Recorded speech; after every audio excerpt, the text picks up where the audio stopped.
Sveiki jaunajā mūsu podkāstu sērijā. Un šodien mūsu viesis ir mūsu Mārsās gimnāzijas skolas direktore Anģela Sokolova. Labdien! Labdien! Un šodien mēs forši parunāsim ar jums. Varbūt mēs varam sākt ar jūsu iepazīstināšanu. Anģela Sokolova, Marpas valsts gimnāzijas direktore, 7. mēnesi. Līdz šim 21 gadu Marpas valsts gimnāzijas direktora vietniece mācību darbā. Un šajā skolā arī informātikas skolotāja, kādreiz ļoti sen, matemātikas skolotāja, klases audzinātāja. Jā, tad jums darbs ar skolāniem ir ļoti tuvs sirdī. 37 gadi pedagoģiskais darba stāsts. Diezgan pamatīgi. Un vispār, es zinu, ka direktors amats nāk ar tādu lielu atbildību, ar daudz rūpēm un risinājumiem. Mans jautājums ir tāds nedaudz nefilozofiskāks, bet ja jūsu šis ir pirmais gads, kad jūs esat direktors amatā, ja tas būtu kā seriāls, kā jūs sauktu pirmo sēriju? Tādu ļoti daudz piedzīvojumu vai jautājumu? Sistēmu tapšana. Jā. Manu sistēmu tapšana. Es esmu matemātiķis pēc dabas, un man vajag struktūru. Un tāpēc es teiktu struktūra veidošana. Tā jums ļoti svarīgi ir pamati. Jā, man ļoti svarīgi, lai man paši ir saprotams, ko es daru. Jā. Citādi es nevaru. Citādi. Es sapratu. Jā. Nu labi, tad varbūt mēs varam noskaidrot par jūsu skolas gadiem, tā kā mēs esam šīs skolas skolnieces šobrīd. Kur jūs mācījāties, kāda jums bija pieredze? Es mācījos, es piedzimu ne Latvijā, es piedzimu Ukrainā, un tad, kad man bija 2 mēneši, mani atveda uz Latviju, un tā es vēl joprojām šeit esmu, un esmu Dobelē dzīvojusi daudzus gadus, vairāk nekā 40 gadus, un turpat arī mācījos skolā, mazā pilsētiņā, kura saucās Dobele 2. Wow. Jā, tāda armijas pilsētiņa, jā, un tur es pavadīju savas skolas gadus. Un bija ļoti laba skola. Ja tagad saka, ka ir kompetenci pieeja, skolā vajag apgūt visādas kompetences, tad es teiktu, man ļoti paveicies, jo tajā skolā, kur es mācījos, bija kompetenci pieeja jau toreiz. Jau to laiku, jā. Jā, to laiku bija. Skaidrs, un kur jūs pēc tam jūs studējāt kaut ko vai? Jā, pēc pirmās izglītības es esmu bibliotekāra. Man mamma bibliotekā strādāja visu mūžu, vairāk nekā 50 gadus, un es bibliotekā izaugu, un man bija doma, ka vislabākais sievietes tāds nodarbošanās veids, tā ir biblioteka, tur ir grāmatas, jaunas grāmatas, kas smaržo pēc tās drukas. Jā, un vēl joprojām man ļoti patīk papīra grāmatas. Es pabeidzu kultūras un izglītības darbinieku tehnikumu, izmācījos par bibliotekāru un nevienu dienu nestrādāju, jo tas bija 89. gads, kad viss bija saīsināšana, štatu samazināšana, reorganizācijas, un es atnācu un man teica, diemžēl mums štatu vietas ir samazinājušās, un es nokļuvu bērnu dārzā par audzinātāju. Un tā es tur 10 gadus nostrādāju, un tad pa ceļam es mācījos. Mācījos par sākuma skolas skolotāju, par informātikas skolotāju, matemātikas skolotāju, maģistra izglītību. Tātad viss pēc kārtas, ko var iedomāties, jūs esat mācījusi. Jā, daudz esmu mācījusies. Kā jūs vispār, sanāk tā nonākšana līdz arī direktors amatam un vispār jauniešiem kā tādiem, tas ir tāds pakāpenisks, sākās ar bērnu dārzu un tad... Īstenībā skolas gados es biju skolotāja saviem klases biedriem, arī jaunākiem bērniem, kas skolā mācījās. Mums bija ģeogrāfijas skolotāja, kurai dēls bija 2 gadus jaunāks par mani, un tad es viņam mācīju matemātiku, un viņi man ģeogrāfijā lika 5. Darījums tiešām veiksmīgs. Jā, un tiešām ļoti veiksmīgi, jo viņš bija sekmīgs, jā, no nesakmības es viņu dabūju ārā, jā, un ģeogrāfijā arī es biju sekmīga, jā. Bet, jā, šo to es arī zināju. Nebija tā, ka es galīgi nemācījos ģeogrāfiju, bet ģeogrāfiju es arī mācījos, bet mācīju arī matemātiku. Tā kā tas bija tāds, acīm redzot, kaut kāds iekšējs aicinājums kļūt par pedagogu. Man bija mēģinājums stāties pēc skolas Liepājas universitātē. Es turpat nokārtoju 2 eksāmenus un aizbraucu prom no turienes vienas triviālu iemeslu dēļ. Tur kopmīt nebija blaktis. Un, jā, es arī laikam nepaliku. Un es vairākas naktis vienkārši nosēdēju gaiternī, jo es nevarēju iedomāties, kā es apgulšos un viņi tur līdīs ārā. Jā. Un tad es sapratu, ja es te iestāšos, es te vienalga nevarēšu dzīvot. Un tāpēc es braucu uz Rīgu, uz tehnikumu un kļuvu par bibliotekāru. Jā, bet tomēr vienalga tāda iekšējā vēlme droši vien bija saglabājusies. Jā, Un tad pamazām augu kopā ar bērniem. Jūs kādreiz bijāt iedomājusies, jūs sanāk, kā vietnieci, jūs nostrādājat šeit 20 gadu? 20. Šeit 21, vēl pirms tam 2 citās skolās. Tas sanāk, kā vispār direktora amats jau bija tāds tāls mērķis, bet bija tāds zirnes. Nē, direktora amats nekad nebija mans mērķis. Wow! Tā vienkārši dzīve tā salika. Jā. Dzīve tā piespēlēja, jā, man īstenībā es esmu pedagogs, jā, un direktora amatā tā pedagoģija, viņi ir ļoti jāpapūlās, tāpēc arī vajag man izveidot tās manas sistēmas, lai man pietiek laika pedagoģija, jā, jo pēc savas būtības esmu pedagogs. Jā. Un es ļoti gribu pievērsties arī pedagoģiskam procesam, mācību procesam, bet tā saimnieciskā daļa, kas šobrīd ir direktoram, pienākumos, viņa milzīgu laiku prasa, un tāpēc vajag sabalansēt, ko es šobrīd arī mācos. Mācāties, jo skola kā nekā ir liela tāda, daudz cilvēku, daudz darbu, sanāk visa menedžēšana, es domāju, ka tur bez sistēmas nekādīgi. Jā. Un tad varbūt es zinu, ka it īpaši mūsu skolā mums ir ļoti svarīgas 4 skaistas vērtības, kas ir cieņa, atbildība un piederība, izaugsme. Bet varbūt jums ir jūsu tādas kā dzīves un vispār moto, pēc kura jūs sekojat, lai vienkārši doties uz priekšu saviem mērķiem, kas jums tieši palīdz personīgi? Man ļoti patīk viens izteiciens, ar kuru es arī droši vien dzīvoju. Ja tu redzi mērķi, ej uz mērķi. Ja tu nevari iet rāpo, ja tu nevari rāpot, tad guli mērķa virzienā. Jā, un tas ir tas, ka pirmkārt, tas mans dzīves moto, pirmkārt man ļoti skaidri ir jāsaprot, ko es gribu sasniegt, un tad es varu plānot, kā es to varu darīt. Jā, un tad, protams, pa ceļam ir kaut kādas izmaiņas, jā, plānos, bet, tomēr man pašai ir jāsaprot tas gala rezultāts citādi. Ja es nesaprotu, ko es gribu panākt, tad tā darbošanās ir tāda ņemšanās ap kaut ko, ar bez tādas pievienotas vērtības ļoti bieži. Tā ir. Tad varbūt atpakaļ pie tādas skolas laika. Mums katram ir tāds skolotājs, kas mums ir iekritis sirdī vai iedevis visvairāk. Tad varbūt jums bija kāds, vai arī klases biedrs, draugs, kuru jūs varat tā kā atminēties, kas jums bija tāds sevišķi svarīgs un... Skolotāji, man bija vairāki skolotāji, kuri bija kā piemērs, kādam ir jābūt skolotājiem. Tā ir mana pirmā skolotāja, sākuma skolas skolotāja, kura ļoti palīdzēja. Toreiz bez nekādas atlīdzības, bez nekā. Es 1 gadu ļoti slimoju un vairāk biju mājās un slimnīcā nekā skolā. Un viņa nāca pie manis uz mājām un palīdzēja man apgūt to, ko klasē mācījās, un ļāva man rakstīt kontrolu darbus mājās, guļot gultā, un viņi sēdēja man blakus vakaros, lai es varu pabeigt 2. klasi un tik tālāk. Jā, tas ir tāds ļoti, tāda bērnu mīlestība varbūt, jā, no šīs skolotājas puses, jā, kā tu vari bez nekādas tur samaksas, jā, kaut kādas lietas darīt, lai palīdzētu cilvēkam. Tad man bija fantastiska klases audzinātāja, ar kuru mēs apbraukājām pusi pasauli, un viņa bija ļoti interesants cilvēks, un viņa mums arī mācīja ne tikai mācīja priekšmetus ķīmiju un bioloģiju.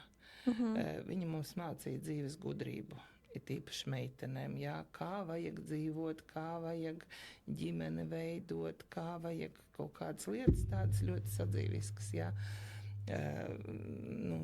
dzīvē īstenot, jā, tā kā arī šī skola. Bija daudz labu skolotāju, bija fantastiska literatūras skolotāja, kur varēja klausīties vienkārši kā teātri izrādi, jā.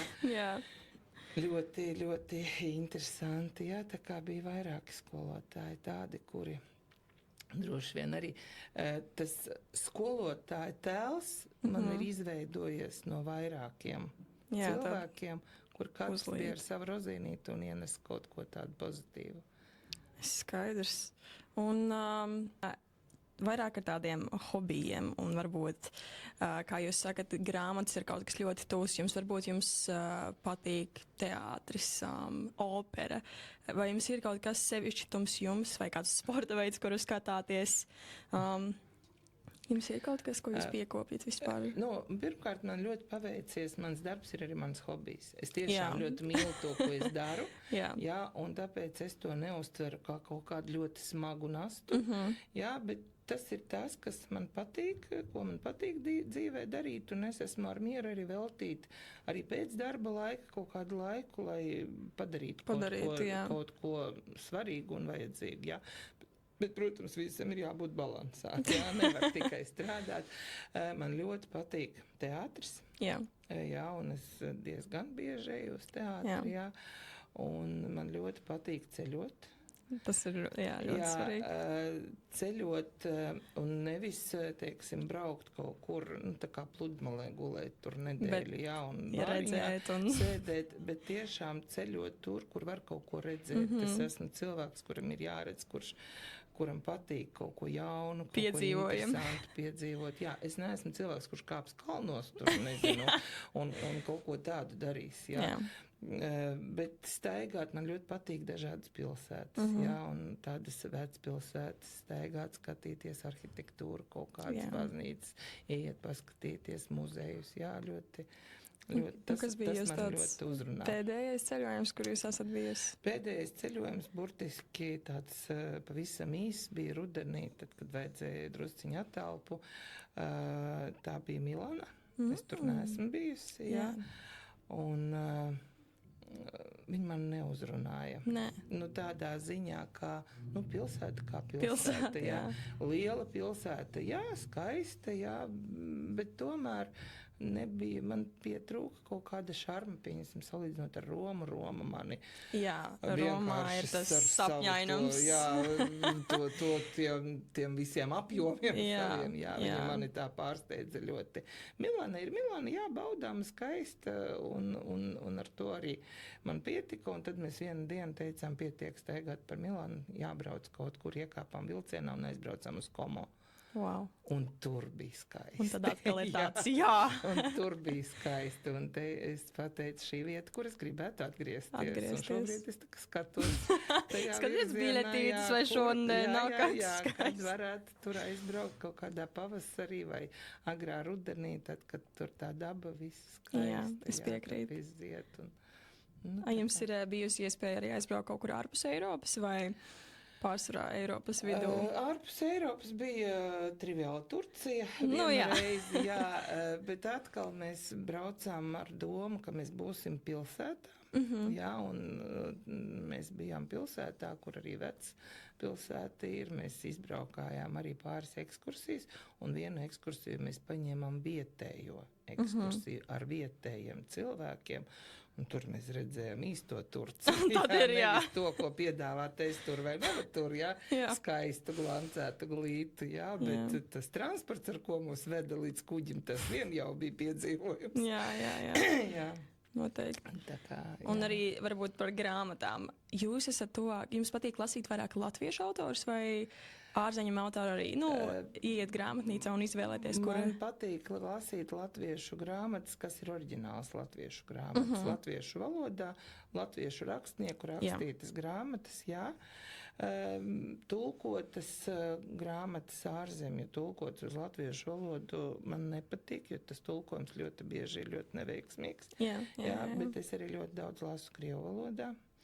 grāmatas, jo krievu valoda, lai man tomēr viņi paliek. Ļoti saproti arī. Un es lasu daudz arī grāmatu krievu valodā, bet pēdējā laikā es kaut kā man sanāk lasīt vai nu profesionālo literatūru, jo arvien vairāk vajag kaut ko, gan psiholoģijas, gan pedagoģijas, gan normatīvos aktus, kurus ir jāuzsver. Jo vairāk es klausos, jo vairāk es saprotu, ka vispār direktors amats ir tik daudzpusīgs, ka arī jūs sakat, darbs varbūt hobijs tikai tā iemesla dēļ, ka jums tiešām ir tik daudz ne jautājumu, bet vispār visas profesijas ne kopā, bet jūs saskaraties ar to. Un tas ir tiešām aizraujoši. Kā ja vēlas kaut ko tādu vispusēju, tad direktora amats varētu būt arī īstais. Jā, kur tu var pamēģināt sevi visās jomās. Gan izaicinājumos, gan priekos, bēdās. Labi, tad varbūt mēs varētu parunāt par jūsu tādiem jaunības sapnīšiem. Varbūt jums bija kaut kas tāds, ko jūs vēlējāties darīt, ja ne skolotājas amatā, vai vispār kāds jūsu tāds sapnīts kā jaunietim. Varbūt atminaties. Es pat nezinu, man tādu kaut kādu nesasniedzamu sapņu arī nebija. Tādu ar ponijiem vai? Nē, tā nebija. Man vispār no lieliem dzīvniekiem es turos pa gabalu. Man zirgi un govis neuzrunāja īpaši. Skaidrs. Bet nezinu, kaut kā man nebija, vienīgais, kas man bija kaut kādi tur sapņi, kaut kur aizbraukt, es varētu aizbraukt tur un tur, redzēt kaut ko, un tad agri vai vēl tas sapnis tā kā piepildās, un ka tu vari, tev veidos tie apstākļi tādi, ka tu vari aizbraukt, tajos 90. gados, kad man tā jaunība bija, es skolu beidzu 87. gadā, un tie trakie 90. tur bija ne sapņiem. Tur bija izdzīvošana, tur bija izdzīvošana, tur vajadzēja noturēties darbā, tur vajadzēja izdzīvot ar to atalgojumu, kāds tajā brīdī bija, un atrast savu vietu zem saules, jo valsts veidojās, un tur tā veidošanas process bija diezgan jautrs un interesants, bet kaut kā man blakus vienmēr bija tādi labi cilvēki, ar kuriem kopā mēs varējām arī dzīvot, noturēties uz ūdens, un vienmēr bija kaut kāds atbalsts vai no draugiem, vai no vecāku puses, vai ģimene, kas ļoti, ļoti mēs tā kā kopā un joprojām kopā turamies. Fantastiski. Jums varbūt ir māsas vai brāļi? Vai? Jā, man ir māsa. Vienkārši interesi pēc, jo mēs arī esam kupla ģimene, un tad tā sajūta, ka, kā jūs sakat, kad ir tas atbalsts, tad tu vienmēr jūties tādā kā lielā komandā un zini, kad jums būs viens otrs, tāpēc tas ir, es piekrītu, ļoti svarīgi. Jā, ir māsa, ar kuru mēs ļoti atbalstam vienu otru. Fantastiski. Nu, labi. Bijis tāds piedzīvojums ceļojumā, kas jums vai lidostā? Piedzīvojumi vienmēr ceļojumā, vai grib vai negribi, bez piedzīvojumiem, nav interesanti, Tu dodies ceļojumā, tad ar piedzīvojumiem tas tā kā jautri ir, Un kaut kā tie piedzīvojumi ļoti interesanti veidojās. Viens no piedzīvojumiem, kā vajag ļoti uzmanīgi arī būt uzmanīgam, vērīgam un saprast, ka valstis savā starpā atšķirās un ka, ja tu esi pieredzis pie kaut kādas vienas sistēmas, tas nenozīmē, ka būs tieši tāpat. Kādreiz diezgan pasen, mēs bijām Ungārijā, Budapeštā, un vēl tajos pagājušā gadsimtā, tajos laikos mani vecāki 5 gadus dienēja Ungārijā, un mēs izdomājām, ka vajadzētu aizbraukt uz to pilsētu, ir 60 km no Budapeštas, vajadzētu aizbraukt un paskatīties, kā tur tagad ir tajā pilsētiņā, jo es biju pie viņiem ciemos toreiz, un mēs aizbraucām uz staciju, nopirkām biļeti uz vilcienu, un vilciena biļetē ir rakstīts 11. ceļš, un mēs staigājam pa to staciju, un 1, 2, 3, 4, 5, 6, 7 ir un 11. nav.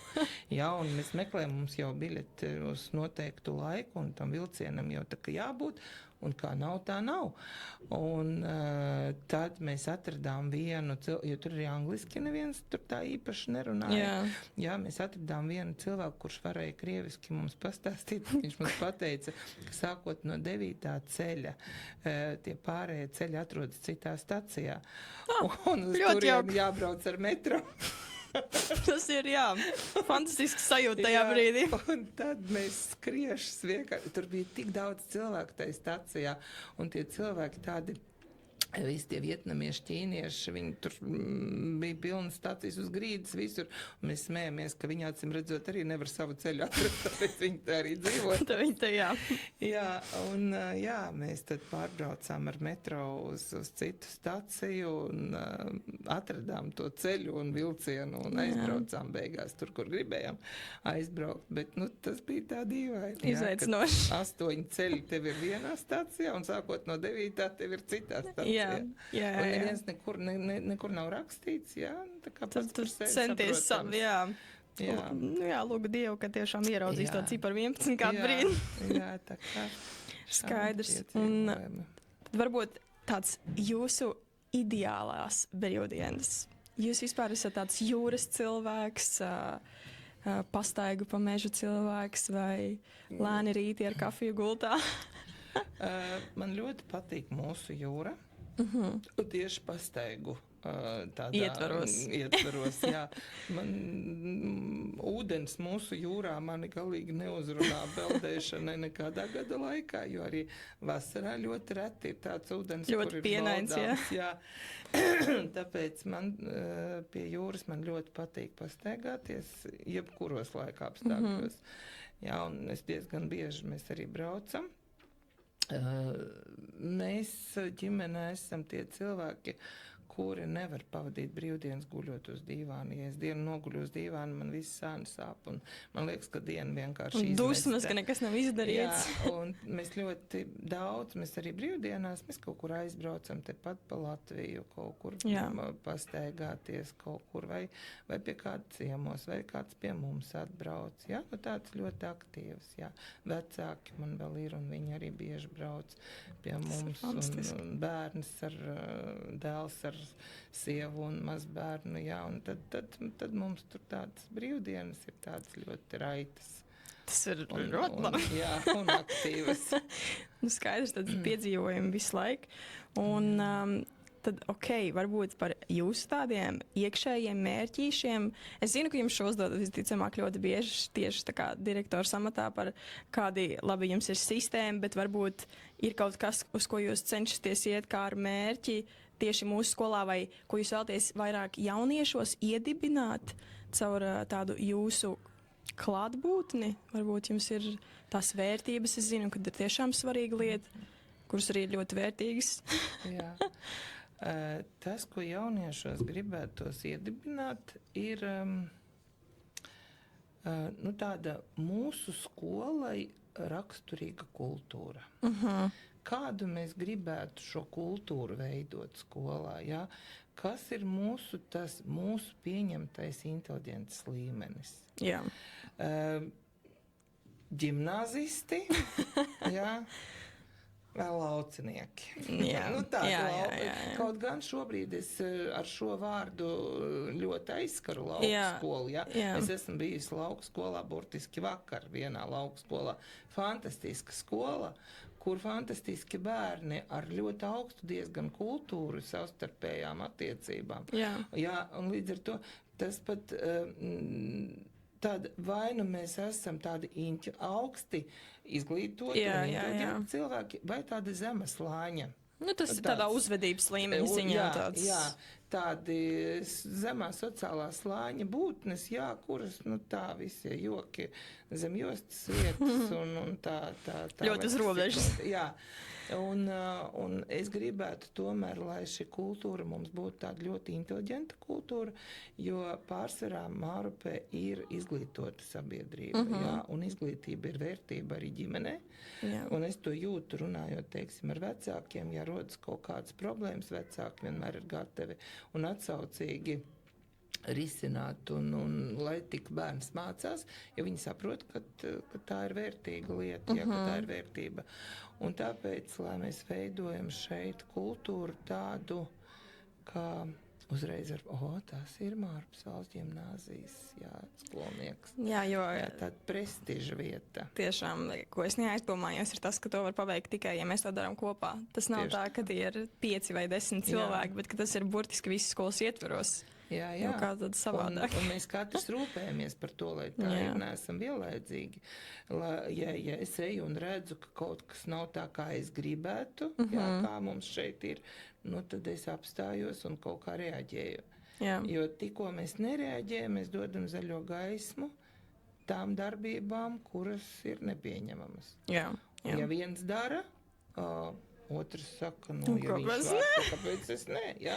Un vienmēr atradīsies kāds sabiedrotais. Ja? Un tad uz kuru pusi mēs tos sabiedrotos vilksim, vai uz to augstu inteliģences līmeni, vai uz to zemo. Un tad jums ir varbūt idejas, kā to vispār kopīgi varētu panākt? Tas ir vairāk tāds sociālajiem tīkliem aicināt cilvēkus, vai vienkārši runāt, veidot nesapulces, bet... Ar savu uzvedību. Jo vairāk cilvēku būs tādu, kuri saprot, kā vajag uzvesties, lai mums tā organizācijas kultūra ir tāda, kādu mēs esam vienojušies redzēt, ja? Jo vairāk arī, jo vairāk būs, jo runāt jau var, bet cilvēki nevis dzird, ko runā, bet redz, ko dara. Jā. Un man šķiet, ka primārais ir darīšana, pie tām no visām pusēm. Gan no skolāniem, gan no pedagogiem, gan no vadības, gan no tehniskā personāla, gan no vecākiem. Jā. Kādas mēs gribam veidot savstarpējās attiecības, kādu mēs gribam veidot kultūru, tādu mēs viņu arī dabūsim. Jā, kā mēs izturēsimies viens pret otru. Un te nāk talkā tā visa cieņa un atbildība. Jā, tiešām. Jā, primāri. Un tad jau veidojas šī piederība, un tad jau katrs aug tik, cik viņš spēj augt, jā. Jo mēs jau neprasam visiem būt pēcamniekiem visā perimetra. Jā. Skaidrs, ka katram ir savas spējas, savas stiprās puses, savas vajadzības un savas intereses. Un man ir ļoti svarīgi, lai šeit skolānam ir iespēja tās savas stiprās puses vēl stiprināt. Jā, attīstīt tā, lai tās prasmes ir tiešām pašpietiekamība. Es domāju, ka arī ir tāds ļoti liels aspekts, jo kaut kā tā augšana un viss ir jāsaprot arī skola 2030. Tas, ka tu visu laiku strādā arī pats, tas ir iekļauts. Un es zinu, ka citiem tas palīdzēs, citiem būs iespēja vairāk pagulēt gultā. Bet jums vispār bija pieredze redzēt, kādas ir mācīties ar veco sistēmu un mācīties ar jauno. Ko jūs par to domājat? Vai jums patīk tās izmaiņas? Man patīk izmaiņas pieejā. Ja? Ir divas lietas, kuras tā skola 2030 sevi ietver. Viens ir pieeja, otrs ir saturs. Saturs ir apgāsts kājām gaisā, un saturā, manuprāt, it īpaši tajā jaunākajā skolas posmā ļoti daudz lietas saturā ir tādas, kuras tam bērnam nav pa spēkam, pa smagu. Jā. Un, ja cilvēkam ir pa grūtu kaut kas, tad dabiska reakcija izvairīties no tā, kas ir pa grūtu. Jā. Un tāpēc to saturu vajadzētu pārskatīt, vajadzētu varbūt pamainīt, vajadzētu kaut ko izņemt ārā. To, ko bērns nespēja vēl izdarīt, pieņemsim struktūras kaut kādas tur jaunākajā sākumskolas posmā, kur viņam tā domāšana nav strukturēta. Es neaizdomājos, ka jau sākumskolā. Jā, ļoti daudz tādas lietas, tādas nianses, kur pieņemsim kāda tēma ir iekļauta kādā klasē, kur tie bērni vienkārši viņiem vēl pa mazi ir priekš tās tēmas. Pēc gada šī tēma aizies uz urā ļoti ātri un veiksmīgi. Jā. Un tāpēc šobrīd vairākos mācību priekšmetos atkal ir skolotāja grupas, kuras pārskata šo saturu un kaut ko pamaina, kaut ko pieliek, kaut ko noņem, kaut ko pārceļ. Un tas ir tas, kas ir jādara. Un, protams, mācību materiāli ir vajadzīgi. Un mācību materiāli tādi, lai viņi būtu vienkopus, lai skolotājiem nebūtu jāsērfo pa 7 mājas lapām un 7 bibliotēku uzdevumi, lai 1 stundu sakompilētu kaut kā. Noteikti. Bet pieeja, kur nevis skolotājs ir tas, kurš māca, Jo kādreiz bija vienīgais gaismas nesējs, tas bija skolotājs. Jo skolotājiem bija grāmata, skolotājs varēja izlasīt, skolotājiem bija zināšanas, un viņš nāca un ar tām zināšanām dalījās. Šobrīd skolotājs nevar izkonkurēt ne Google, ne ChatGPT, ne visu pārējo, jā. Jums skolniekiem tik daudz informācijas ir pieejamas, jā, ka īstenībā skolotājiem vispār nav šī loma informācijas nesējs. Skolotāja loma palīdzēt tikt galā ar visu to informāciju, kas apkārt ir. Un iemācīt, kā to informāciju atlasīt, ko ņemt pa pilnu, kam neticēt, ko kur atrast, kā izmantot, jā. Un te mainās šī skolotāja loma, un tas ir ļoti labi, tas ir ok, jā. Un līdz ar to mainās arī pieeja mācību stundai, tur nav vairs tā visi sevi skolotājs lasa lekciju, jā, bet ļoti aktīva darbošanās, kas arī neļauj skolēnam atsēdēt. Ja tu visu laiku esi darbībā, tu nevari vairs apsēsties tur stūrīti un skrolēt savu telefonu. Tu uzreiz pamanīsi, jā. Bet tas ir tik interesanti, ka arī es, kad tagad kā 12 klasnieks, tu tā lēnām ejot, tu sāc novērtēt to, ka, jo arī skolotāji tev sāk pieminēt to, ka tiešām izglītība tā ir vērtība, ka tā ir tev lieliski iespēja, jo daudziem tādas nav. Un tu tā kā sēdi un domā, jā, es saprotu, un ko arī tagad, kad tev ir izvēlēti priekšmeti, un, piemēram, es nemācos matemātiku, jo man ir bioloģija, tu sāc saprast to, ka tas jau nebija tikai tāpēc, ka es rēķināju skaitļus. Tas bija burtiski tāpēc, ka man visu laiku galvā riņķoja informācija, kas man tiešām palīdzēja sabalansēt visu, ko vajag. Tas ir tāda visu laiku tāda attīstība. Tu visu laiku cirkulē un tev tiešām palīdz. Un to tu saproti burtiski tikai uz beigām, kad tas nav tā, ka vienkārši mācies, bet burtiski attīsties kā cilvēks. Jā. Un tas ir tik interesanti. Jā. Bet, labi, tātad mūsu kolēģi veidoja šo sēriju Jubilee, ja viņi tā pareizi sauc, kur jūs piedalījāties ar vairākiem jauniešiem un argumentējāt par dažādiem ļoti mājīgiem, bet tādiem īpatnējiem faktiem un vispār idejām. Kā jums vispār arī iekļaujot mēdīju pulciņu, arī šis podcasts, ko jūs domājat par tādiem kā pulciņiem un vispār šo saikni ar jauniešiem? Pirmkārt, šīs pasākums man ļoti patika. Jā. Man ļoti patika, tiešām man ļoti patika runāt par tādām aktuālām tēmām, ar jauniešiem aktuālām tēmām. Mani ļoti uzrunāja, kā jaunieši bija gatavojušies. Viņi atnāca pilnīgi ar materiāliem, ar faktiem kaut kādiem. Jā. Bija palasījuši, kaut ko papētījuši. Jā. Tas nozīmē, ka šie jautājumi tiešām ir aktuāli. Jā, un man vienmēr ir interesanti dzirdēt jauniešu viedokli, un es esmu arī atvērta un gatava kaut ko mainīt, kaut ko darīt citādāk, jo man ir svarīgi, lai šajā mājā jutās labi visi. Jā, un katrs ar savu pienesumu, jo tā jau veidojas arī tā piederība. Izskanēja, teiksim, tāds, ka šis vērtības, jā, mēs nebijām klāt pie šī vērtību veidošanas. Jā. Neviens no šeit klātesošiem skolēniem klāt nebija, jo tas bija tik sen jau, jā, ka man šķiet, ka visi jau ir skolu beiguši, tie, kur tur bija pie šīs vērtību, tā kā definējuma, jā. Un iespējams kaut ko vajag pārskatīt, iespējams vajag dot citu nozīmi šiem vārdiem. Nozīme, kas atbilst mūsu šī brīža vajadzībām. Jā, un te es esmu gatava nākt un runāt ar parlamentu, ar klašu pārstāvjiem. Daram kaut ko, jā, saucam talkā vēl vecākus un skolotājus un mēģinam darīt tā, kā mums vajag. Jā. Tā kā tas man ļoti patīk un ļoti, es esmu vienmēr gatava ar jauniešiem padiskutēt. Jā, jo arī klausoties, tik interesanti liekas, kad arī kad jūs esat klāt un viņiem ir iespēja tiešām ieklausīt jūsu to viedokli šeit un tagad, kad atbild uz viņu jautājumiem un viņu rūpēm. Un es domāju, ka tas arī ir tāda ļoti iekļaujoša sajūta, ka tas nav ka vārds direktori, bet ka viņi ir šeit pat un ka izsaka savu viedokli un pasaka, kāpēc tā ir vai kāpēc tā nav. Tieši tā. Un man šķiet, ka mēdīju pulciņš tas ir ļoti liels ieguvums skolai, jo ar to skola kļūst zināma, redzama, populāra. Un es teiktu, ka jūsu visi šie video materiāli, kas iet uz āru, viņi ir diezgan kvalitatīvi. Jā.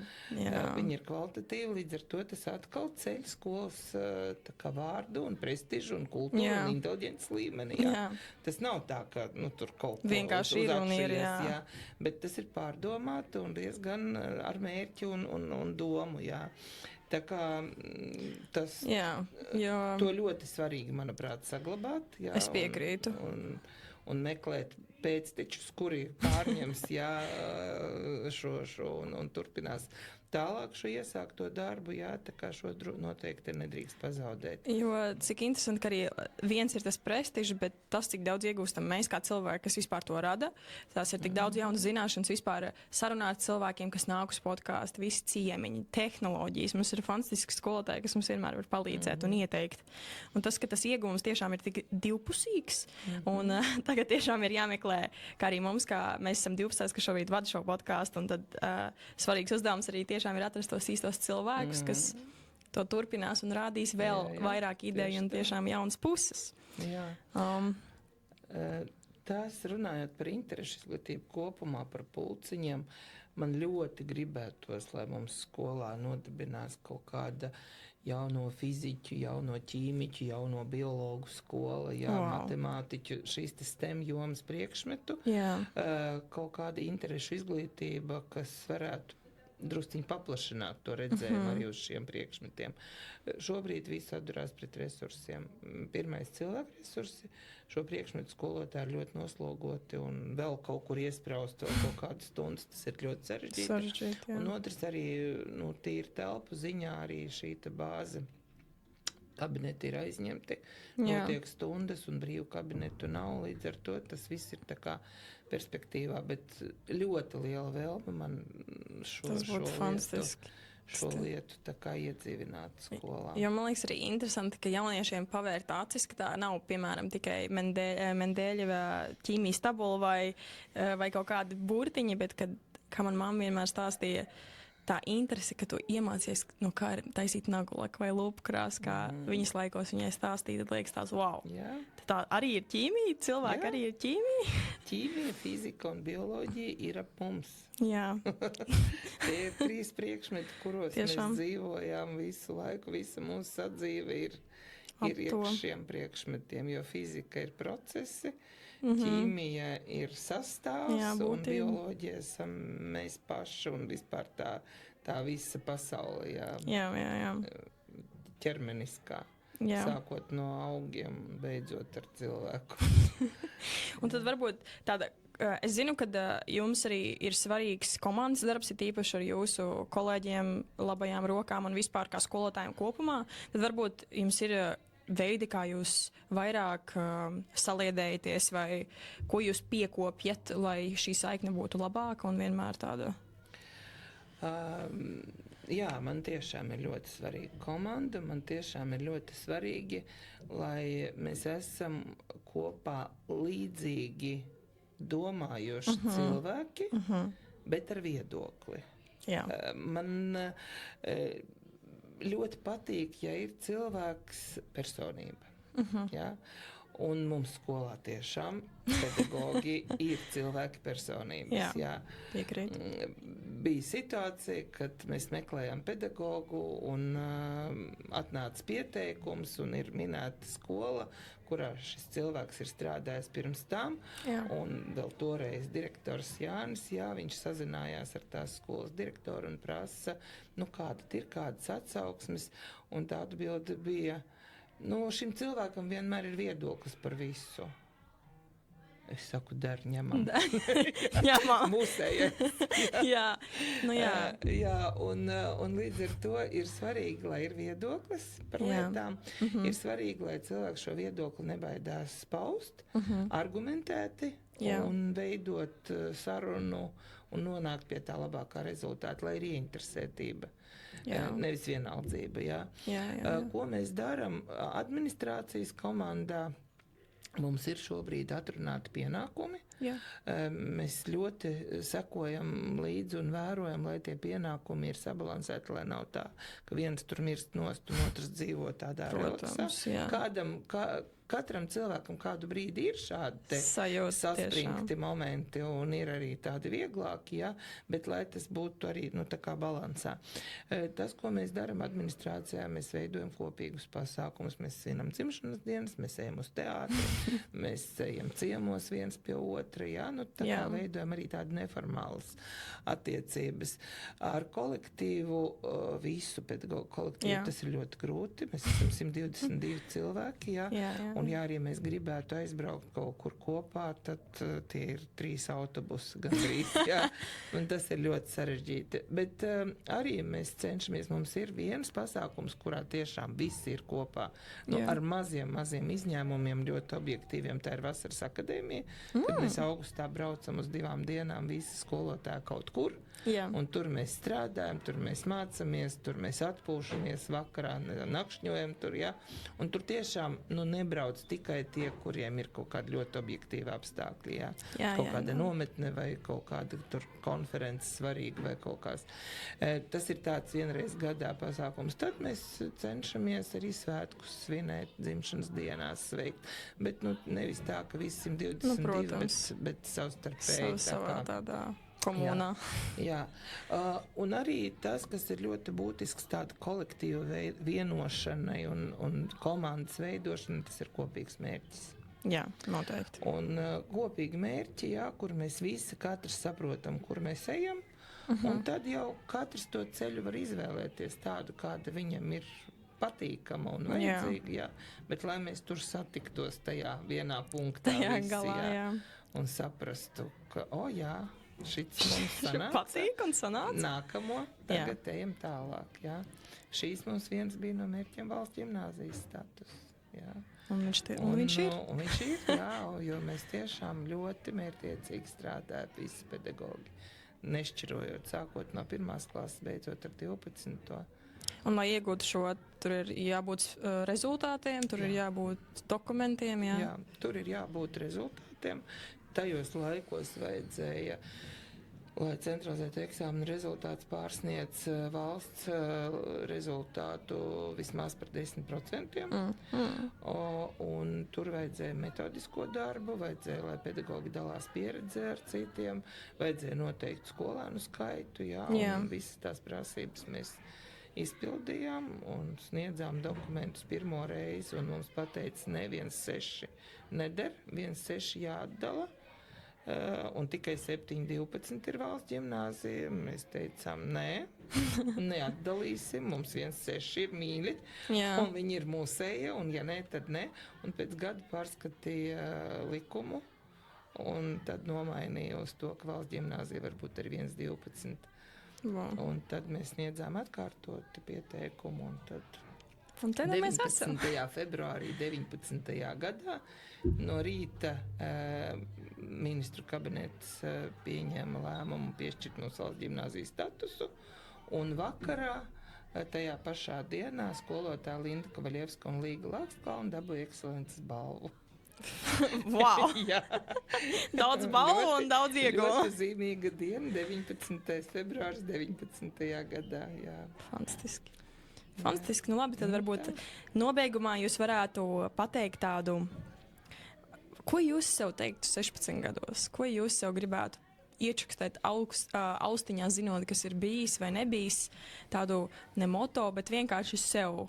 Kas būtu tas viens teikums? 16 gados? Jā. Esi drosmīgs, mēģini to, ko tu vēlies, bet neesi tāds pārgalvīgs. Jo 16 gados liekas, ka tu vari visu. Pasaule ir mana. Jā. Ir jābūt drosmei, bet tai drosmei klāt ir jābūt drusciņ kritiskai domāšanai. Jā. Un tad, kad šī drosme darīt zināšanas un kritiskā domāšana ir kopā, tad viss notiks. Jā. Tad viss būs. Jā, jo attīstība sākas tikai tad, kad cilvēks izkāp no komforta zonas. Tiešām.